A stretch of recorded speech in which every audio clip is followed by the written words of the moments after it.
Merci de nous rejoindre sur TPT+, pour suivre ce bulletin d'information. Madame, Monsieur, bienvenue.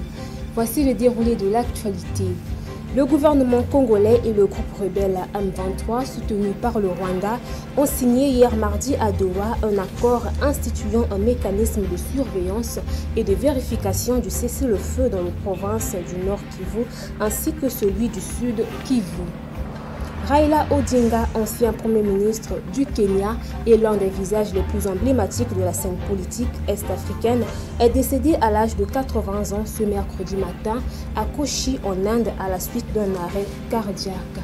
Et en France, le Premier ministre français Sébastien Lecornu a annoncé hier mardi la suspension de la réforme des retraites afin d'obtenir la non-censure des socialistes. Une décision forte qui va à l'encontre de l'héritage que souhaite laisser Emmanuel Macron et qui pose plusieurs questions.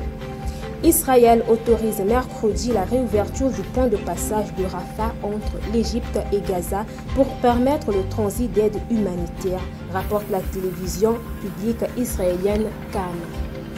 En Ukraine, plusieurs personnalités controversées dont le maire d'Odessa ont été déchues de leur nationalité ukrainienne.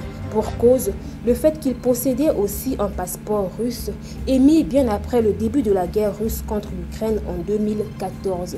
Certains ont toutefois dénoncé une instrumentalisation politique visant à écarter les opposants au président ukrainien. Et enfin, plus de 10 civils ont été tués et une centaine de blessés lors de nouveaux affrontements à la frontière entre Afghanistan et le Pakistan, ont annoncé mercredi des responsables afghans.